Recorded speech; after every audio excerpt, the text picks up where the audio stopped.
What's going on YouTube? Tass here, bringing you my series FUT Champions Road to Regionals, and it is the final week. It is week number 4 of the series, and obviously the final week of the month of January. So if you guys aren't aware, this month will be a 120 game month, not a 160, because the weekend league got cancelled. We're not going to dive into it. I'm pretty sure most of you are aware. Therefore, it's going to be, you know, our record out of 120 games instead of the normal 160. So yeah, there was week number 1, week number 2, week number 3 got cancelled, and this is week number 4. So if you did watch my other 2 episodes, we did manage to get 80 out of 80 heading into this weekend league, which is pretty mad.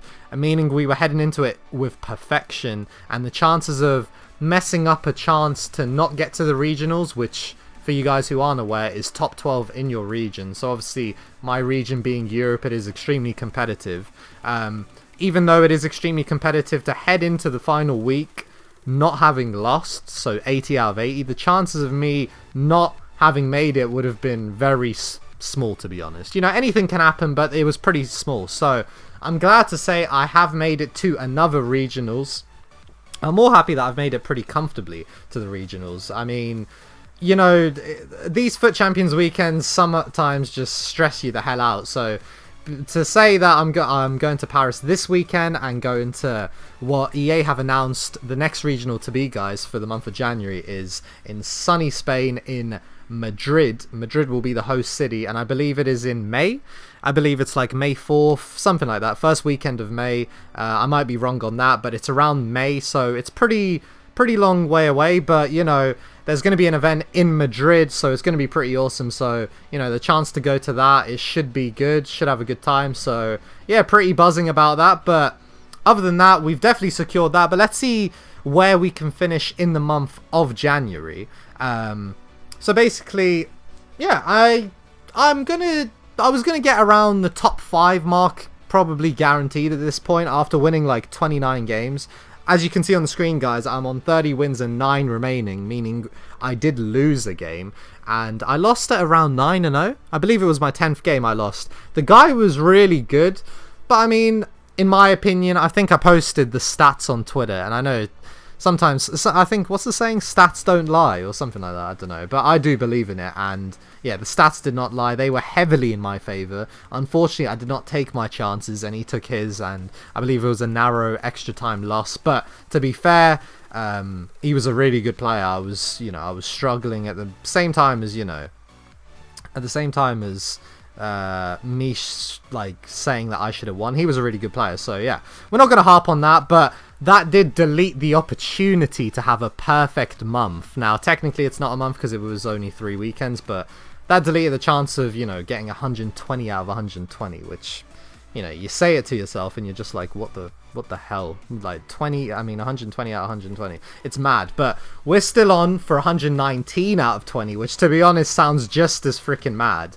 But as you can see, guys, let's hop into the gameplay a bit. So right now, I believe it's a close game in this game. I'm pretty sure I missed a game or 2, but in this game, it's a close game. I didn't check the score, but if it was a 1-goal game, I am changing to this formation. This is the formation I change to when I have the lead, sort of late on into the game, and if I don't feel comfortable, because I mean, I don't want the guy equalising, and if I know there's a low chance of me getting another goal, oh, it was a 2-goal lead, then I'm going to sort of just see the game out. So yeah, as you can see, it was a 2-0 win, pretty routine.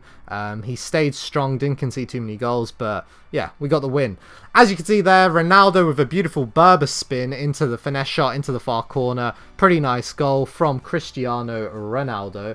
Early on into the game, George Best gets into the box, cuts it to Hullet, and somehow his keeper's pulled off an incredible save with his foot. Buffon, which, in my opinion, guys, isn't actually a great goalkeeper, but apparently he's proven me wrong there. But Best gives it exquisitely to Suarez, and Suarez has an easy cutback for Ronaldo, and the score is 2-0. So, right here, it's around the 30-minute mark. Around this mark, guys, in the game, when you're like, I'm like 2-0 up in FUT Champions, I always want that third, because if he stays for the whole game and I don't make him like rage quit, let's say, and he makes it 2-1, it's sort of like a worrying situation. But that 3-goal advantage, especially early on in the game, is crucial. So right there, as you can see, I don't know if it was the cutback or if it was just the fact that it was a 3-goal game. He just decided he can't take any more of it, so he decides to rage quit. But let's talk a bit about my team, actually, because I've just seen a little flicker of the team. So obviously, as you guys know, I've said, or if you saw the other episodes, I headed into this weekend 80 out of 80. And I mean, you can't do better than that. And my point in this is, I still changed my team. Now, I changed my team via, the Team of the Years came out, and the Team of the Years are just too tempting to not try. But I did think to myself, like, Tass, like, you've just won 80 games in a row on FUT Champions in week 1 and week 2. It's really not smart to be even changing a small thing in your team, because at the end of the day, the boys on the pitch have not lost a game. They're telling you, like, we find a way to win games. So it was sort of a risk changing the team, but some of the Team of the Years were just, too good to not at least try. And let me just talk a bit about some of the Team of the Years. I mean, so obviously, my partner with Ronaldo up top was always Griezmann. The odd time I tried Pele, the odd time I tried Weah. Had a few different combinations, but it always came back down to Griezmann being the best. Oh yeah, how could I forget? My first couple 40s was with Gareth Bale up top, which wasn't too bad, but, he was sort of a bit stiff on the ball, so, he couldn't really create. He was just a really good shot maker and just, really quick, obviously. So Griezmann was the best choice to go up top with Ronaldo, and when Suarez came out, I personally felt like the blue Griezmann was going to come out, but either way, Suarez, Griezmann, they were going to be unreal either way. And when Suarez came out, I was just too tempted not to put him up top with Ronaldo, and that's one thing I definitely do not regret. But the other things we changed in the team were, I believe we took the Kaiser, the legendary Kaiser, Franz Beckenbauer out, who did get 2 40s in a row for us, for Sergio Ramos Team of the Year, who just looks like an absolute beast on paper. So, it had to be done.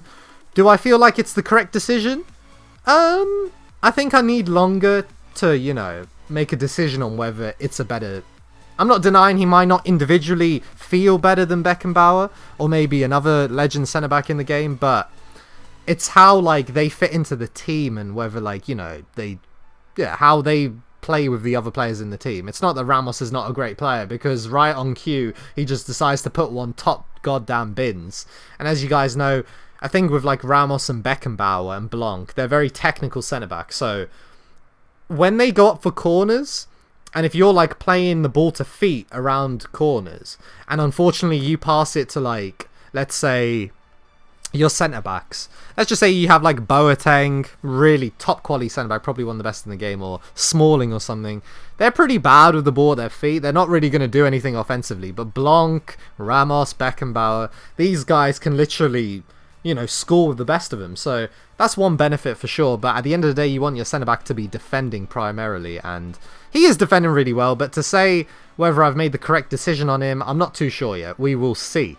But other than that, the other player we added in was Marcelo Team of the Year.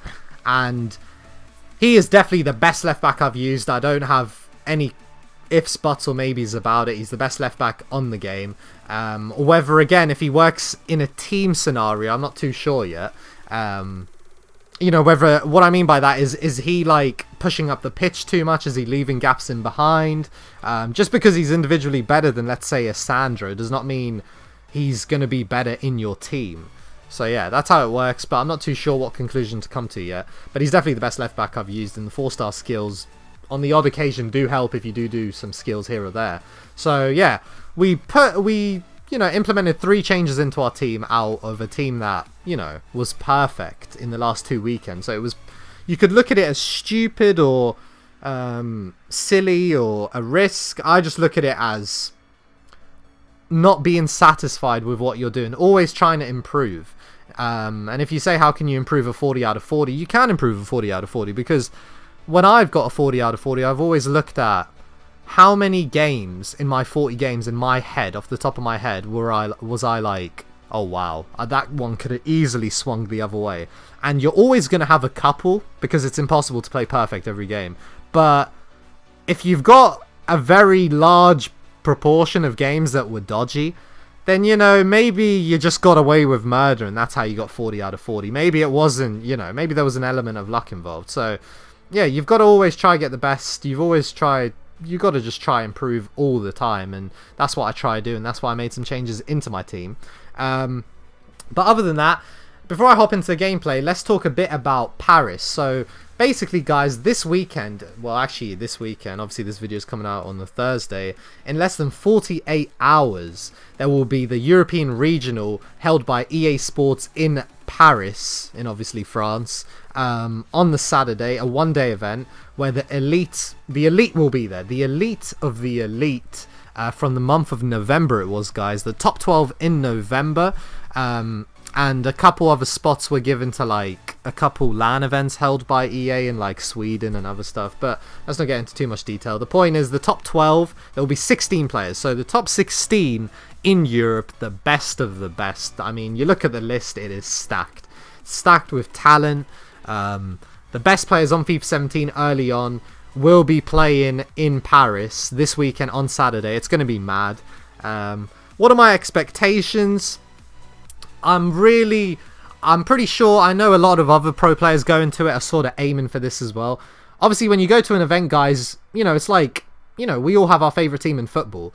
Like, what do we want? Do we want Arsenal to finish 4th in the league? No, we don't. We want to win the league. But in this scenario, the situation is there are going to be 2 regionals. So this one in Paris and another one in obviously in Madrid in May.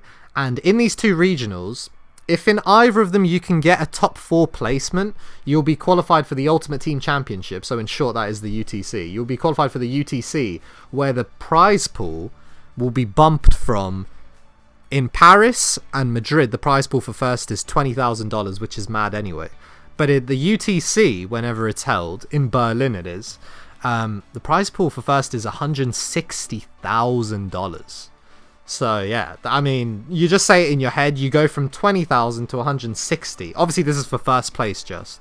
That's mad. So at the minimum, as an elite player, you just want to have the chance to, you know, play for that prize pool, play for that placement, play for that championship. And in order to do that, there is only one way, and you need to get top 4 at either Paris or Madrid. And obviously, before you even think about trying to get top 4, you've got to get there, which I personally have done for Paris this weekend, so I will be there. And luckily now, as you guys can see, for Madrid, if I do not get top 4 in Paris, I will be fortunate enough to go to Madrid and battle for top 4 again. So it's sort of like a, if you want to call it, a second chance, sort of a second bite at the cherry, if you want to call it. So yeah, if I don't get top 4, I have another chance. Whereas I know a lot of elite players, a couple of elite players literally don't have another chance. This is it. They need to go to Paris, and in their head, this is it. They need to get top 4 right here, right now, and nothing else is good enough. Luckily, I'm not in that situation, so maybe a bit of pressure's off. But at the end of the day, all pressure's the same. You want to perform. You want to get the top 4. I want to get it done and dusted now.